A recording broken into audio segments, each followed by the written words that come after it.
Yohanes 6 ayat 35 sampai 40, saya membaca 35 lalu Bapak Ibu 36 kita bertanggapan. Kata Yesus kepada mereka, "Akulah roti hidup. Barang siapa datang kepadaku, ia tidak akan lapar lagi.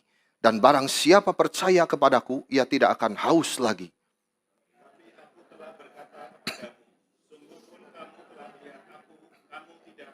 Semua yang diberikan Bapa kepadaku akan datang kepadaku. Dan barang siapa datang kepadaku, ia tidak akan kubuang.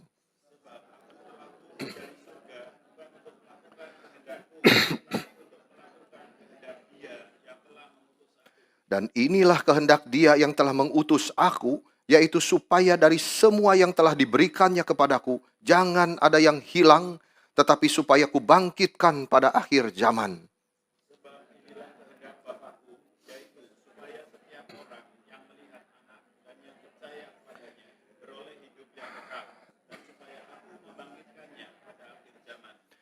Hari ini kita diingatkan lagi oleh firman Tuhan. Betapa pentingnya kita memikirkan tentang Yesus Kristus. Dan Dia berkata bahwa dirinya adalah roti hidup. Ingat baik-baik, saudara-saudara. Akulah roti hidup. Artinya apa, saudara? Artinya Dia itu sumber hidup kita. Tidak ada yang lain di dunia ini, di mana kita harus fokus kepada ini, tidak ada. Hanya kepada Kristus, Dialah roti hidup itu. Saudara, kita semua mengikut Yesus hari ini bukan karena kita ingin roti. Bukan karena kita ingin makmur. Tapi kita ingin Yesus. Yesuslah yang kita inginkan itu. Dialah roti hidup yang kekal itu. Dia yang kita kejar. Saudara, di dalam bagian ini Yesus berkata, Dia adalah roti hidup. Yesus memakai satu istilah yang begitu indah. Roti hidup, roti dari surga. Orang Kristen juga masih harus diingatkan lagi untuk sesuatu kalimat yang sering didengar ini. Kalau boleh diistilahkan, saudara, ada roti hidup, ada roti fisik, roti yang mati.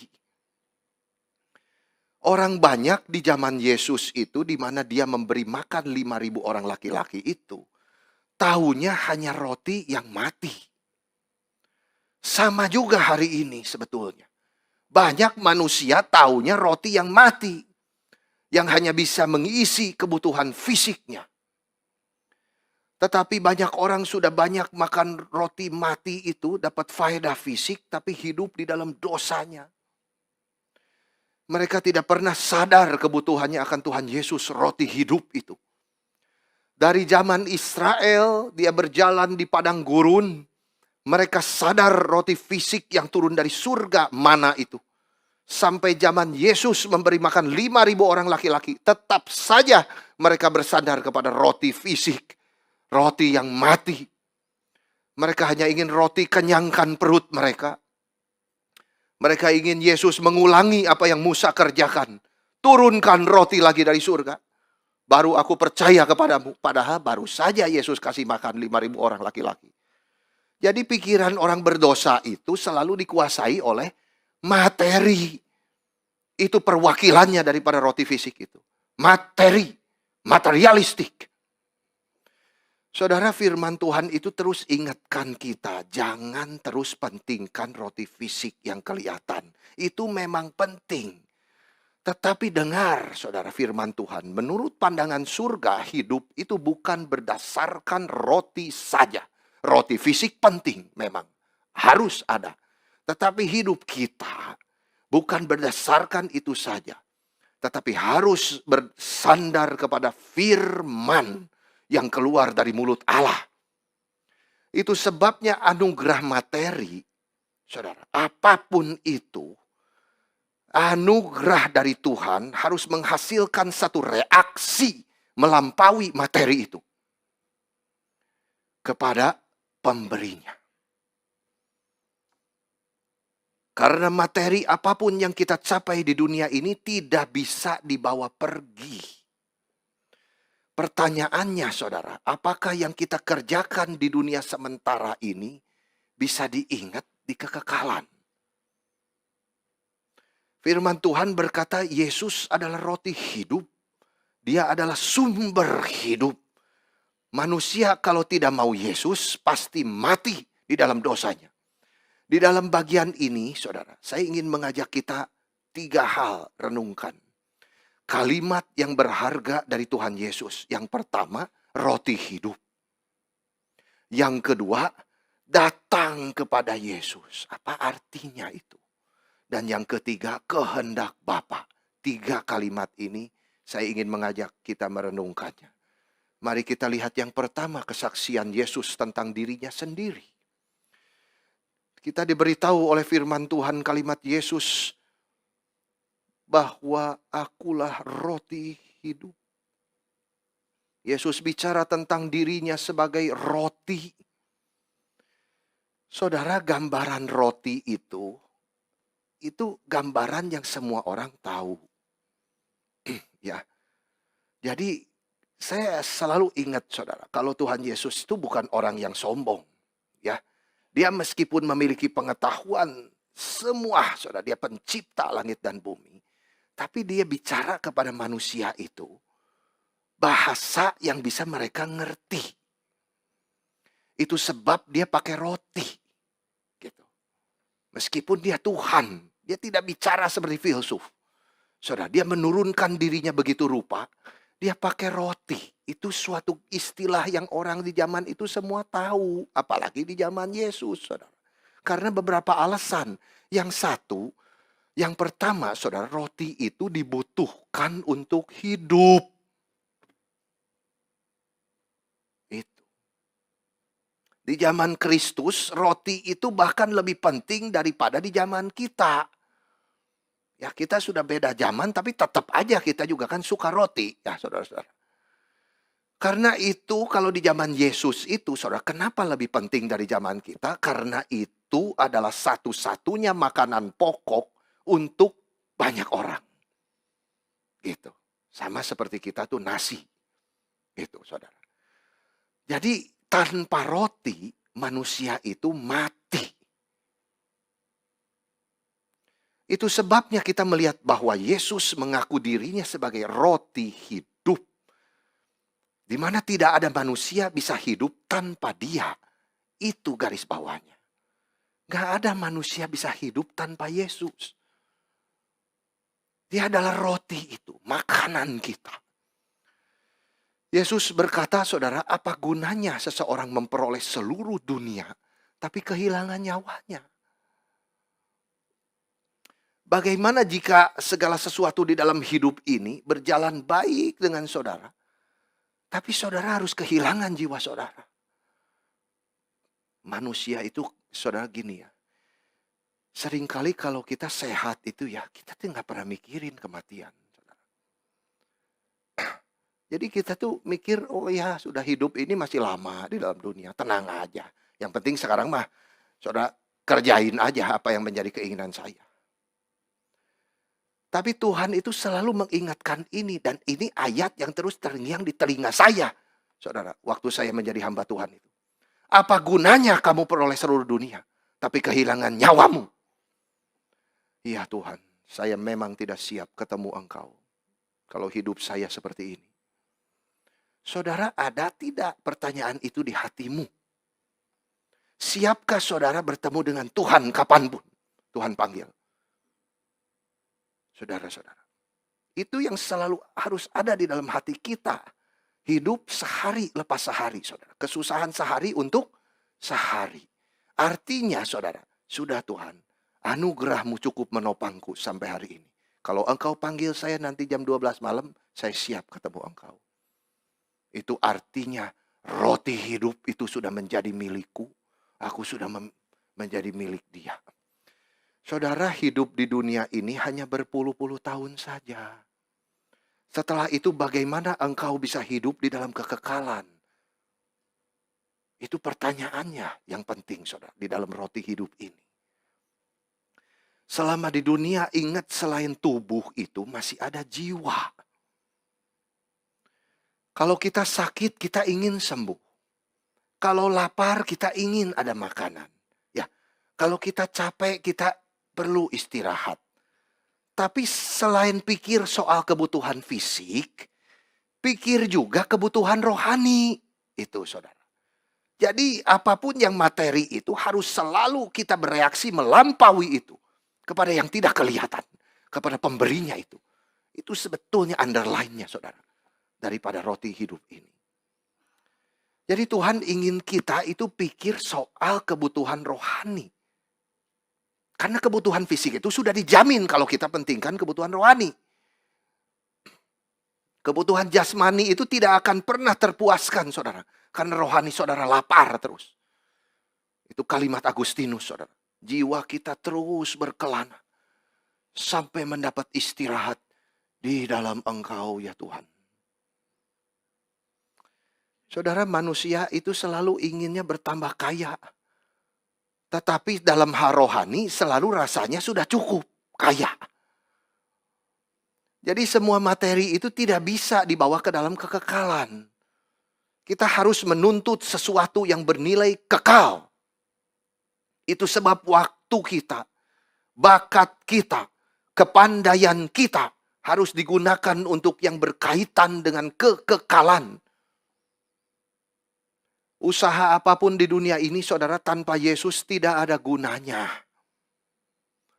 Tawaran menarik apapun tanpa Yesus tidak ada artinya.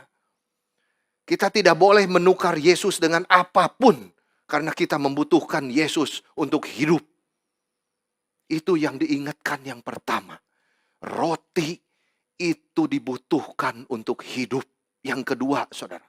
Roti itu mewakili makanan yang cocok untuk semua orang. Orang bisa tidak suka daging. Ada yang tidak suka sayur. Tapi banyak orang suka roti. Roti itu cocok untuk semua orang. Begitu juga dengan Yesus Kristus. Tuhan Yesus Kristus sangat cocok dengan kebutuhan semua orang. Kadang-kadang orang bilang, saudara, Yesus itu mungkin hanya untuk jenis orang tertentu. Tapi bukan untuk saya. Ada yang masih bilang di zaman ini Yesus itu bukan buat orang kulit putih, saudara. Saya masih nggak ngerti sampai sekarang. Yesus mati untuk semua orang, saudara. Yesus itu cocok untuk semua orang, semua lapisan, semua kondisi manusia.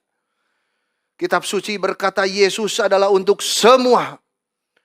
Dia adalah juru selamat dunia. Termasuk dari petani sampai presiden. Yesus Kristus memiliki apa yang kita butuhkan. Dia mengenal kita.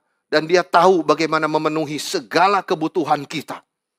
Yang ketiga, saudara, roti itu mewakili makanan yang kita butuhkan setiap hari. Saudara, tadi yang kedua dibutuhkan untuk hidup, ya, dan mewakili makanan yang cocok itu semua orang, saudara. Termasuk yang percaya, yang tidak percaya. Tetapi yang ketiga ini, roti itu mewakili apa yang kita butuhkan setiap hari. Makanan yang kita butuhkan setiap hari. Berarti saudara, setelah orang percaya Yesus, itu baru awal kehidupan dia. Arahnya dibenerin sama Tuhan. Setelah orang percaya Yesus itu arahnya dibetulkan menuju kemana dia hidup ini. Tapi dia butuh roti itu setiap hari. Supaya dia tidak kena distraksi di dalam hidupnya. Dia butuh Yesus setiap hari. Untuk dia boleh bertumbuh di dalam anugerah. Makin kenal Yesus sebagai Tuhan yang sudah mati dan bangkit untuk dia. Orang Kristen itu perlu terus bertumbuh, saudara. Rohaninya. Kita tidak boleh hanya mengisi kebutuhan fisik saja. Tapi celakanya banyak orang Kristen membiarkan cinta kepada materi itu yang berlebihan. Itu yang tidak boleh, saudara. Cinta kepada materi itu bakal mengganggu relasi kita dengan Yesus Kristus. Saudara, itu sebabnya dia terus lapar secara rohani. Meskipun secara penampilan luar dia terlihat baik-baik saja. Firman Tuhan di dalam Mazmur 106 ayat 15 saya bacakan. Ia memberikan kepada mereka apa yang mereka minta. Wah, kelihatannya ini bagus, saudara. Tetapi kalimat selanjutnya. Tetapi ia mendatangkan wabah penyakit di antara mereka. Kenapa, saudara? Kok bisa begini? Kita diberitahu, saudara, waktu itu orang Israel itu kenapa bisa begitu, saudara? Karena mereka cinta kepada materi daripada kepada Tuhan. Maka Tuhan memberikan materi itu kepada mereka, saudara. Tetapi mengirimkan penyakit yang mematikan ke atas mereka. Kita juga seperti itu. Saudara, ada satu lagu menggambarkan ini. Kalimatnya indah, saudara. Kaya di dalam materi, tapi miskin di dalam jiwa. Itu kecelakaan, saudara, buat orang Kristen. Apakah ini kondisi saudara pagi hari ini?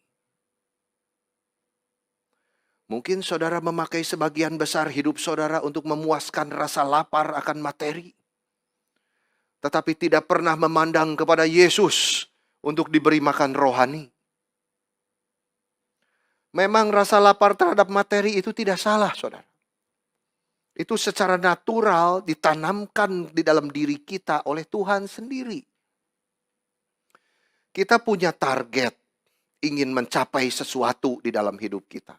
Wajar, saudara. Kita ingin bahagia, itu manusiawi. Kita ingin punya sahabat. Ya, kita ingin mendapat cinta kasih. Kita ingin sukses, saudara. Itu semua boleh, saudara. Yang salah di mana? Yang salah banyak orang Kristen memuaskan lapar itu dengan cara dunia dan melupakan Tuhan. Tuhan tidak pernah dilibatkan, saudara. Kalau sudah dia ambil keputusan, baru doa sama Tuhan. Salah. Tuhan itu sumber hidup kita. Dia yang kita butuhkan terus hidup untuk bertumbuh. Tidak pernah ada satu detik di dalam hidup kita tidak butuh Yesus. Setiap hari kita butuh darah dia. Setiap hari kita butuh kebenaran dia. Setiap hari kita butuh doa syafaatnya. Setiap hari kita butuh anugerah dia. Itu sebab Yesus disebut roti hidup. Saya ambil contoh di dalam kitab suci, saudara. Itu Lot. Lot orangnya begitu. Dia orang yang percaya Tuhan, saudara. Tapi cintanya sama materi itu luar biasa. Saudara, dia ingin materi daripada Tuhan. Maka dia pilih tanah. Tidak tanya Tuhan. Layangkan pandanganmu ke depan. Dia lupa, saudara, ada Tuhan. Dia tidak tanya, dia langsung pilih. Wah, tanah itu subur, kelihatan banyak air. Saudara, dia cari kemakmuran dunia itu. Dia tidak merasa butuh Tuhan di situ. Akhirnya dia kehilangan semua hartanya. Itu orang bodoh, saudara, sebetulnya. Kenapa dia tidak mau melibatkan Tuhan dari awal? Akhirnya dia kehilangan semuanya, saudara. Istri pun menjadi tiang garam. Menantunya mati di Sodom. Hidup Lot di dunia ini, saudara, udah penuh kegagalan yang menyedihkan. Karena dia materialistik orangnya. Dia sudah masuk perangkap setan, saudara. Dia tidak sadar bermain-main dengan dosa. Hidup kerohaniannya terus makin lama makin menurun. Firman Tuhan kan mencatat, saudara, awalnya dia dekat Sodom. Ya, dia masih tidak mau berdosa tuh, dekat Sodom. Berarti masih kelihatan Sodomnya masih jauh, saudara, masih dekat gitu ya. Tapi lama-lama, saudara, karena tidak ada Yesus di dalam hidupnya, tidak ada firman itu, saudara, lama-lama makin dekat sama dosa. Lalu dicatat oleh firman Tuhan apa, saudara? Makin turun hidupnya. Dia diam di Sodom, bukan hanya dekat, sekarang dia sudah diam di Sodom. Lalu menurun lagi hidup rohaninya. Bukan cuma diam di Sodom, saudara. Dia menjadi bagian dari tua-tua Sodom. Artinya, saudara, dia sudah kecimpung di dalam kehidupan, gaya hidup orang Sodom. Itu kota yang sebentar lagi akan dihancurkan Tuhan. Dia tidak sadar saat itu. Setan sudah berhasil menipu dia, saudara. Itu sebabnya Lot itu selalu menjadi peringatan bagi kita. Untuk tidak hidup fokus kepada materi. Boleh punya target, boleh punya pencapaian, tapi bukan itu fokus kita. Fokus kita itu Yesus Kristus. Roti hidup itu. Dia yang menjadi kebutuhan kita. Dia yang menopang kita. Memberikan anugerah. Setan itu sangat ahli menipu, saudara. Dia membuat banyak distraksi di dalam hidup kita. Sehingga kita bisa menyimpang dari rencana dan tujuan Tuhan yang asli. Kelihatannya benar, saudara, rencana distraksi itu. Saudara-saudara. Tapi ternyata itu menyesatkan. Itu sebabnya Tuhan mengajar kita untuk berdoa, saudara. Bapa kami yang di sorga, jauhkanlah kami dari pencobaan. Itu tuh pencobaan artinya, saudara, bukan pencobaan yang perlu untuk menguji iman kita, bukan. Pencobaan yang berupa distraksi yang menghancurkan iman kita. Oh Tuhan, jauhkanlah saya dari distraksi itu. Sehingga saya bisa berjalan mengikuti Engkau. Saudara, hati-hati. Doa itu harus diucapkan setiap hari. Tuhan, jauhkan saya dari pencobaan. Kalau saudara sudah jatuh kepada pencobaan itu, mau ambil Alkitab pun sudah gak bisa. Saudara. Itu sebabnya sebelum gak bisa ambil Alkitab, sekarang baca dulu setiap hari. Saudara, kalau masih ada kekuatan mengambil Alkitab dan membukanya, itu anugerah Tuhan. Jangan dianggap remeh, saudara-saudara, anugerah itu. Itu sebabnya Tuhan mengajar kita, jangan membawaku ke dalam pencobaan. Kepada distraksi itu Tuhan, yang bisa menjatuhkan aku. Saudara-saudara, seperti Lot yang akhirnya membuat pilihan yang salah. Dan akhirnya dia pergi dan tinggal di Sodom. Dia merasa aman. Dia merasa baik-baik saja seperti itu. Tidak ada resiko apapun. Itulah distraksi dari setan. Memang begitu, saudara. Setan bisa menipu kita untuk berani berdosa.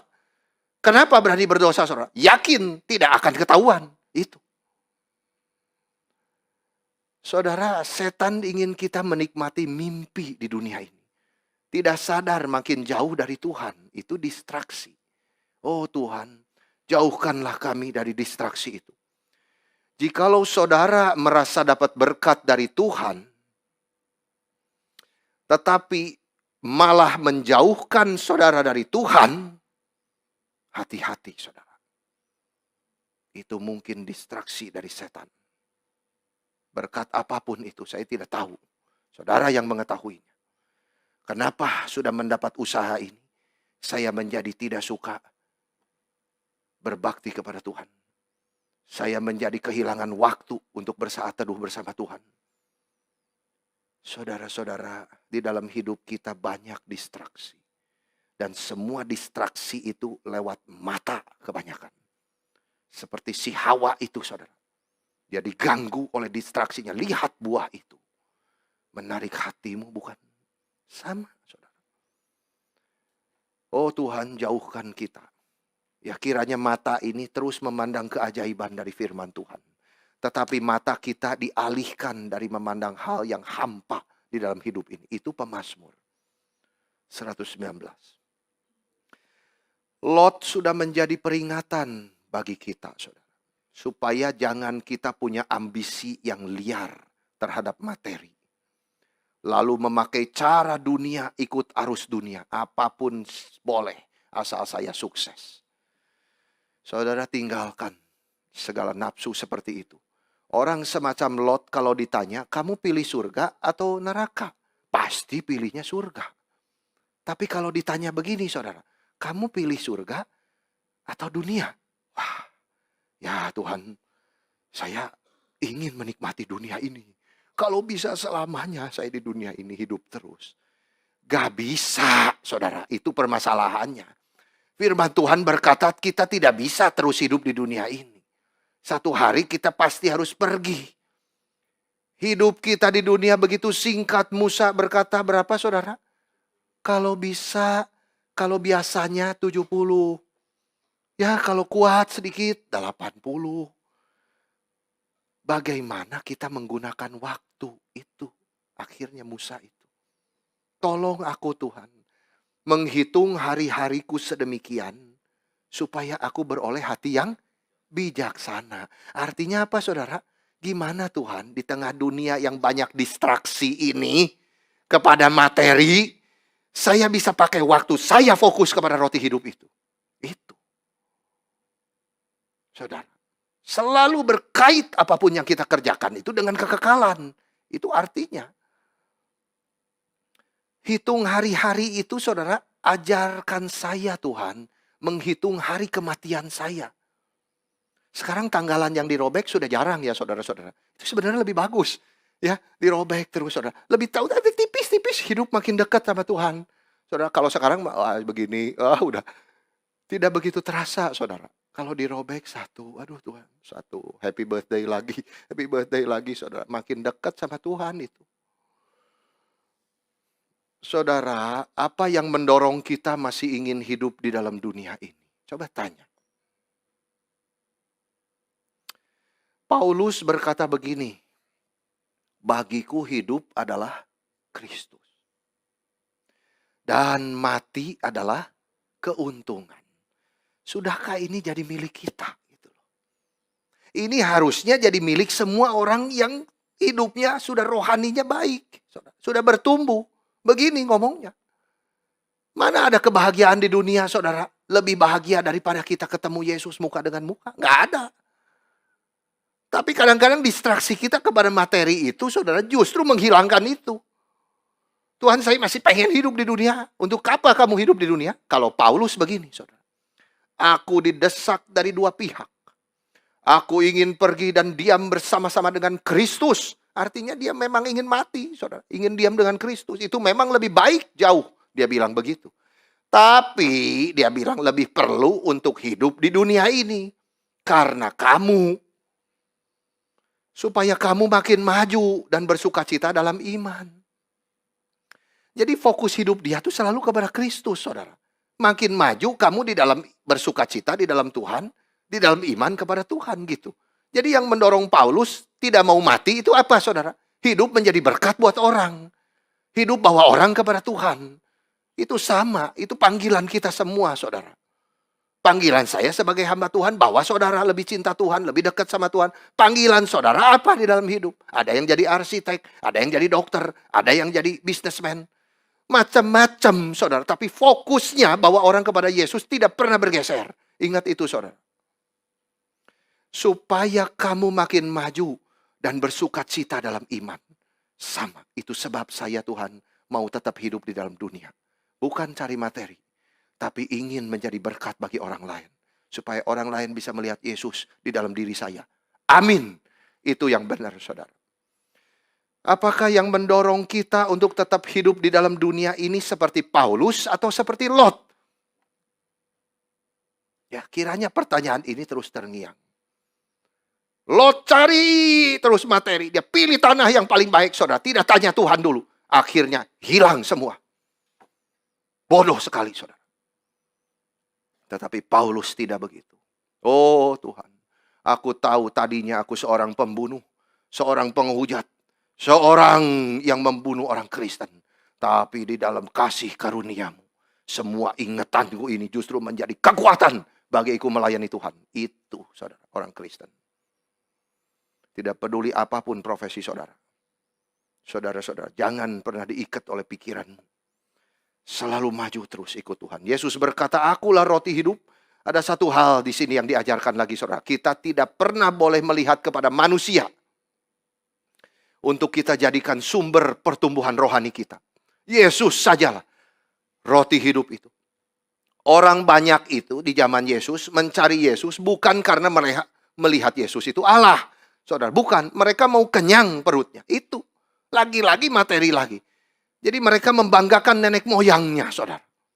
Lihat Musa bisa turunkan roti dari surga. Mereka membanggakan mana dari surga. Mereka berkata kita adalah orang-orang mengenal tradisi. Kita melihat apa yang sudah diturunkan Musa dari surga. Mereka melihat kepada masa lalu terus. Mereka melihat manusia, saudara, menjadi sumber ajaran mereka. Memang ada manusia bisa bagus ajarannya, saudara. Ya, dan kita semua yang menjadi guru, saudara, ingin menjadi berkat bagi banyak orang. Ya, mengajar, ya, berkhotbah, semua saudara-saudara. Tapi jangan sampai menggeser fokus kepada Tuhan Yesus. Semua hamba-hamba Dia, baik nabi maupun rasul, mendasarkan ajaran mereka kepada Tuhan Yesus. Batu karang yang kokoh itu. Karena disitulah terletak kuasanya, saudara. Nama Yesus itu. Bukan nama manusia, saudara. Siapapun dia, betapa hebatnya. Kita tidak ikut manusia, saudara. Kita ikut Kristus Yesus. Jika ada orang yang mengajarkan ajaran sesat di gereja, saudara, pasti yang dia kacaukan itu ajaran tentang kristologi. Yesus bukan Allah lah, saudara. Yesus bukan juru selamat lah. Waspada, saudara. Yesus berkata, akulah roti hidup. Dia adalah Allah itu sendiri. Yesus berbeda dengan manusia biasa. Kita melihat orang makin lama makin bosan, saudara. Tapi Yesus tidak. Makin dilihat makin kagum. Makin mengherankan. Makin mulia. Kita tidak mungkin habis untuk menggalinya. Itu sebabnya kita dipanggil melihat kepada Yesus. Ada satu lagu, saudara tahu, pandanglah pada Yesus. Pandanglah pada Yesus, maka dunia menjadi suram. Wah, luar biasa loh, saudara, kalimat puitis begitu. Sudah pandang Yesus, dunia menjadi suram. Kenapa, saudara? Karena terangnya itu begitu luar biasa. Saudara, kalau matahari sudah memancarkan terangnya yang begitu luar biasa, maka cahaya lain itu tidak ada artinya. Kalau kita sudah memandang Yesus, kita tidak lagi tertarik oleh kemuliaan yang lain di dalam diri manusia, siapapun itu, saudara. Yesus adalah roti hidup, dia adalah sumber hidup kita. Fokus hidup kita di dunia ini dan selamanya hanya Kristus Yesus, roti hidup, sampai kita bertemu dengan dia muka dengan muka. Saudara, itu yang pertama. Yang kedua, yang kita mau bahas, datang kepada Yesus. Di ayat 36, tetapi aku telah berkata kepadamu, sungguh pun kamu telah melihat aku, kamu tidak percaya. Semua yang diberikan Bapa kepadaku akan datang kepadaku, dan barang siapa datang kepadaku, ia tidak akan kubuang. Saudara, di dalam ayat-ayat ini, kita memiliki perkataan Kristus tentang mereka yang datang kepada Dia. Ini mengajarkan kepada kita supaya kita berpikir tentang anugerah, kedaulatan Tuhan di dalam segala hal yang terjadi di dalam hidup kita. Di sini yang disiratkan, saudara, adalah ketidakmampuan manusia. Manusia itu total tidak mampu, saudara, untuk datang kepada Tuhan. Yesus berkata kepada mereka yang mencari Dia dari Danau Galilea ke Kapernaum itu. Mereka sudah melihat Yesus mengadakan mujizat, saudara. Menciptakan roti itu di tangannya, saudara, ingat.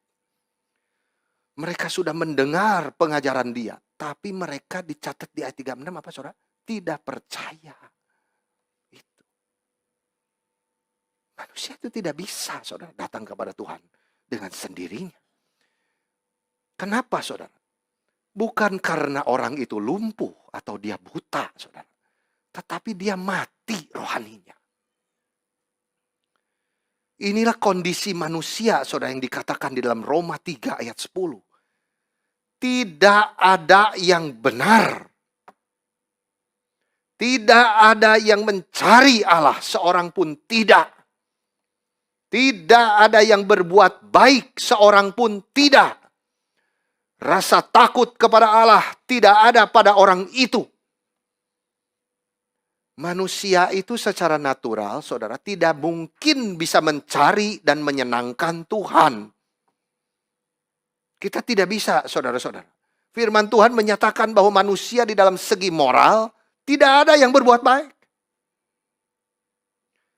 Dalam segi intelektual tidak ada yang berakal budi. Dalam segi keinginan tidak ada seorang pun yang mencari Allah. Itulah faktanya yang dibuka kitab suci. Itu karena apa, saudara? Manusia sudah mati di dalam dosanya. Ini kita sudah renungkan berulang kali, saudara, di dalam surat Efesus. Tidak ada seorang pun yang bisa datang kepada Yesus tanpa anugerah. Itu, saudara, ingat. Kita butuh anugerah Tuhan. Ini yang dikatakan Tuhan Yesus di kalimat selanjutnya ayat 37. Semua yang diberikan Bapa kepadaku akan datang kepadaku. Semua yang diberikan Bapa kepada anak akan datang kepada anak. Allah Bapa memberikan satu harta yang begitu besar kepada anak, yaitu kaum pilihan. Saudara, kita harus mengabarkan Injil kepada semua orang. Tapi berapa orang yang akan diselamatkan, kita tidak tahu. Itu bukan urusan kita, saudara. Yang penting kita hidup sebagai saksi Tuhan yang setia. Tetapi bagi mereka yang sudah percaya kepada Yesus, mereka tahu, saudara, itu hanya karena anugerah. Yesus berkata, mereka akan datang kepadaku. Kenapa mereka bisa datang, saudara? Karena mereka mendapat anugerah. Mereka bisa berkata, Allah telah mencintaiku lebih dulu. Dia telah memilih aku sebelum dunia ada.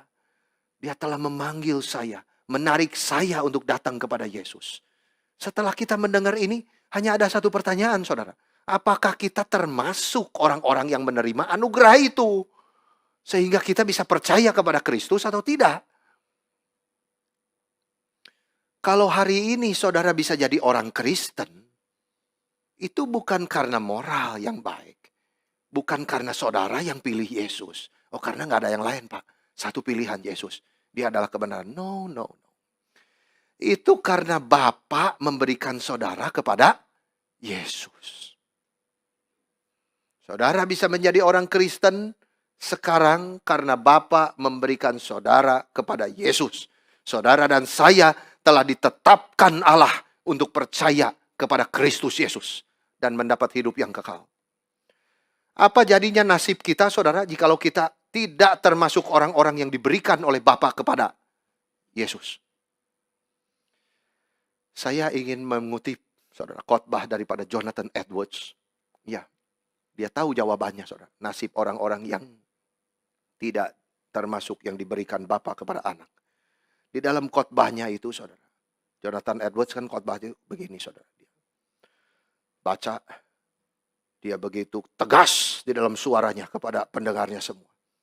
Sehingga sampai-sampai saudara, roh Tuhan itu bekerja, jemaat duduk di bangku itu sambil gemetar, saudara. Mengalirkan air mata dan mereka ingin diselamatkan oleh Tuhan. Oh, saudara-saudara, kita merindukan kebangunan semacam itu terjadi lagi di gereja Tuhan. Di mana-mana. Saya bacakan sedikit khotbah dia. Begini, saudara. Temanya orang-orang berdosa di tangan Allah yang murka. Itu judul khotbah dia. Dia bilang begini, saudara. Mereka yang menolak anak Allah berada di dalam keadaan yang mengerikan. Sementara mereka tidak bisa lepas daripada murka Allah Bapa. Lalu dia berkata, coba pikirkan saudara-saudara sekalian. Kenapa saudara tidak jatuh ke dalam neraka ketika bangun pagi hari? Tidak ada alasan apapun yang bisa menjelaskan kecuali tangan Tuhan yang menopang saudara. Kita perlu selalu mengintrospeksi diri dan bangun dari tidur. Waduh, itu orang saudara-saudara meraung-raung menangis. Itu pesan khotbah Edwards. Dan semua yang mendengar bertobat dan kembali kepada Tuhan. Itu anugerah, saudara. Semua yang kita miliki sekarang kesehatan kita, kekayaan, pengetahuan, pekerjaan, bahkan hidup kita sendiri masih terus berjalan karena Tuhan yang menopang kita. Seringkali orang berkata, saudara, saya belum cukup suci, Pak, untuk datang kepada Tuhan, untuk percaya Tuhan. Mau tunggu sampai kapan, saudara, kembali kepada Tuhan? Semua kita tidak ada yang suci. Tetapi kita yang sadar dosa, sadar diri lemah, saudara, tidak bisa berbuat apapun untuk menyelamatkan diri, mau bertobat, percaya kepada Yesus, pasti Tuhan menerima. Tuhan sendiri berkata di kalimat selanjutnya, Dia tidak akan ku buang. Itu. Saudara, artinya Yesus tidak akan menolak siapapun yang datang kepada Dia. Tidak peduli dosa masa lalunya sangat besar, tetapi pertanyaannya apakah dia mau datang kepada Kristus. Barang siapa yang datang, tidak akan pernah kubuang. Itu janji Tuhan. Yesus datang ke dunia, dia diejek, saudara, ditolak, dihina, tapi dia tidak pernah membuang siapapun yang datang kepada dia. Dia diejek tapi tidak pernah mengejek. Dia dihina tapi tidak pernah menghina orang lain. Itu teladan yang besar sekali. Yesus tidak pernah menolak orang yang datang kepada dia. Orang kusta datang, dia terima. Orang miskin datang, dia terima. Orang sakit datang, dia semua terima. Yesus tidak pernah menolak siapapun. Yesus bukan saja tidak menolak, tapi dia membela orang yang lemah, yang dihina di depan dia. Saudara ingat perempuan yang tertangkap berzina. Waktu dibawa kepada Yesus. Yesus tidak viralkan dosanya. Tidak, saudara. Yesus tidak memihak orang yang mengadili dia. Tetapi dia berkata apa? Siapa yang tidak berdosa di antaramu, silakan lempar dulu. Semua diam, saudara. Batunya di tangan. Lepas satu-satu. Pergi. Karena mereka satu-satu merasa berdosa. Satu persatu akhirnya pergi, saudara. Setelah semua pergi, apa yang Yesus katakan? Di mana mereka? Tidak ada lagi yang mau melempari engkau. Aku juga tidak. Aku berkata kepadamu, aku datang bukan untuk menghakimi, tetapi untuk menyelamatkan. Sekarang pulanglah.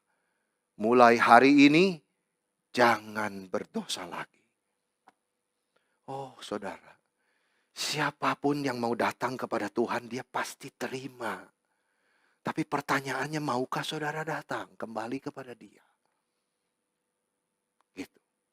Tidak boleh kita mengandalkan kekuatan sendiri. Kita ingat perampok yang disalibkan di pinggir Yesus. Berapa banyak dosanya. Bahkan ketika dia diselamatkan di atas kayu salib, dia belum sempat minta ampun kepada siapapun yang dia pernah rugikan. Dia belum sempat turun dari salib untuk berbuat baik kepada setiap orang. Tapi yang dia lakukan, saudara, dia sadar dosanya. Dia mau datang kepada Yesus. Itu sebab Yesus berkata, hari ini juga engkau berada di Firdaus bersama Tuhan. Luar biasa cinta Tuhan. Saudara, kepada orang yang mau datang kepada dia. Tidak peduli berapa besar dosa kita. Berapa beratnya tuduhan hati nurani. Berapa gelap catatan hidup kita. Engkau bisa diselamatkan asal engkau datang kepada Kristus Yesus. Tidak ada dosa yang terlalu besar sehingga Yesus tidak berkuasa menyelamatkanmu. Tidak ada dosa yang terlalu besar sehingga Yesus tidak mau menyelamatkan saudara. Kuncinya datang kepada Yesus. Janji firman Tuhan, Kristus akan menerima dia. Yesus akan mengampuni dia dan memberi dia hidup yang kekal. Puji Tuhan. Janji seperti ini saudara sangat menenangkan jiwa kita. Yang gelisah. Saudara, manusia banyak gelisah di dalam dunia. Tidak kelihatan di mukanya. Tapi jiwanya banyak gelisah. Kenapa gelisah kalau kamu sudah menjadi milik Kristus? Kenapa harus ada kegelisahan lagi? Justru janji seperti ini Kristus akan menerimamu. Berapapun beratnya kekacauan hidupmu, dosamu, datanglah kepadaku. Aku akan membereskan hidupmu. Puji Tuhan saudara. Dunia bisa menawarkan segala sesuatu, tapi tidak bisa menolong kita. Berbahagialah kita yang datang kepada Yesus. Itu anugerah yang besar sekali. Yang terakhir, saudara, perkataan Kristus sendiri tentang kehendak Bapanya. Saudara, di dalam ayat-ayat ini kita diajarkan perkataan Kristus tentang kehendak Bapa. 2 kali diulang di ayat 39 dan 40, saudara. Inilah kehendak Dia yang mengutus aku. Apa, saudara, kehendaknya? Supaya semua yang telah diberikan Bapa kepadaku jangan ada yang hilang. Wah, luar biasa. Diulang lagi ayat 40, saudara. Sama juga meaningnya. Inilah kehendak Bapakku. Apa, saudara? Supaya setiap orang yang melihat anak dan percaya kepada Dia mendapat hidup yang kekal. Dan supaya aku membangkitkannya pada akhir zaman. Bagian ini mengajarkan kehendak Allah yang berdaulat. Yaitu apa? Keselamatan kita. Saudara-saudara, kehendak Allah yang berdaulat itu artinya apa? Tuhan tidak perlu diskusi sama siapapun untuk membuat dan menjalankan rencana Dia. Tuhan tidak berubah, saudara. Begitu juga rencana Dia. Tuhan kalau sudah berjanji, saudara, Dia akan genapkan janjinya. Tidak mungkin Dia tarik kembali. Tuhan berjanji Dia akan memelihara barang siapa yang datang kepada Kristus. Saudara, Yesus berkata, inilah kehendak Bapa, yaitu keselamatan kita. Di dalam hal ini, saudara, saya mengutip kalimat daripada Spurgeon yang mengatakan begini, saudara, terhadap kehendak Tuhan yang adalah keselamatan dirinya itu. Oh Tuhan, aku gentar kepada kehendak-Mu. Sampai aku membaca kalimat Yesus, aku baru tahu kehendak-Mu ya Tuhan. Supaya aku diselamatkan. Supaya belas kasihan itu aku tahu. Belas kasihan Bapa yang begitu besar kepadaku. Cinta kasih Allah itu adalah kehendak Bapa. Keselamatan itu adalah kehendak Bapa. Itu sebab hatiku tertuju kepadamu ya Tuhan. Hatiku bersuka cita mengetahui bahwa kehendak-Mu tidak pernah berubah. Oh Tuhan yang penuh anugerah. Saudara-saudara, umat Israel 40 tahun diberi roti dari surga di bawah pimpinan Musa. Tapi mereka tidak mau mengarahkan hati pikiran kepada Tuhan. Tidak mau percaya kepada Tuhan. Akhirnya mereka bergelimpangan mayatnya di padang gurun. Itu adalah anugerah besar kalau kita bisa percaya kepada Yesus, roti hidup. Itu kehendak Bapa. Dan kehendak Bapa yang kedua selain menyelamatkan kita, saudara, adalah memelihara kita. Ingat 2 hal ini, saudara. Jangan tanya kehendak Tuhan harus saya begini atau begitu, bukan. Kehendak Tuhan adalah menyelamatkan saudara. Sudahkah saudara percaya Yesus? Kalau iya, itu adalah kehendak Tuhan bagimu. Yang kedua, Dia berjanji, Yesus akan memelihara aku. Saudara-saudara. Yesus berkata, semua yang diberikan Bapa kepadaku, jangan satu pun yang hilang. Ini kalimat ini, saudara, kalau kita dengar di dalam keadaan yang sudah sakit parah, akan lebih kena, saudara. Kalau kita yang masih sehat, nggak akan terlalu nganggap, saudara, kalimat ini.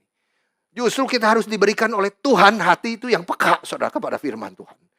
Semua yang diberikan kepadaku, jangan satu pun yang hilang, oh Tuhan. Saya tidak hilang, saya dipegang oleh Tuhan. Artinya Yesus memelihara semua orang yang telah Dia selamatkan, saudara. Yesus berkata, kalau aku punya 100 ekor domba dan 1 hilang, maka aku akan meninggalkan yang 99 itu dan mencari 1 yang hilang itu. Tuhan Yesus sangat mencintai saudara. Pada waktu saudara merasa dilupakan oleh orang lain, pada waktu saudara dilupakan oleh orang-orang yang dulu pernah memperhatikan saudara, ingat, Tuhan Yesus sangat mencintai saudara. Dia tidak pernah melupakan saudara. Tuhan Yesus sudah berjanji, siapa yang telah diberikan Bapa kepada Dia, tidak akan dibiarkan hilang. Bukan hanya itu saudara, tapi Dia juga berjanji akan memberikan kecukupan. baik jasmani maupun rohaninya. Kita tidak akan lapar dan haus lagi. Dia akan memelihara kita sampai saat terakhir. Dan Yesus berjanji, aku membangkitkan dia pada akhir zaman. Saudara, janji Tuhan bahwa pada hari kiamat, tubuh kita akan dibangkitkan dari kubur. Oh Tuhan, betapa anugerah yang besar kepada kita, yang percaya kepada kehendak Tuhan. Kehendak Tuhan bagi kita percaya kepada Yesus, bahwa dia bukan saja menyelamatkan kita, tapi dia juga memelihara hidup kita. Saudara, Tuhan Yesus begitu mencintai kita. Dia mati menebus kita, memberi kita hidup yang kekal. Dia memelihara kita waktu di dunia ini, sampai nanti dia akan membangkitkan kita lagi, mendapat bagian kita di surga yang kekal. Puji Tuhan. Mari kita hidup sandar Kristus, roti hidup, hidup fokus kepada dia, sampai kita bertemu dia muka dengan muka di surga yang kekal. Amin.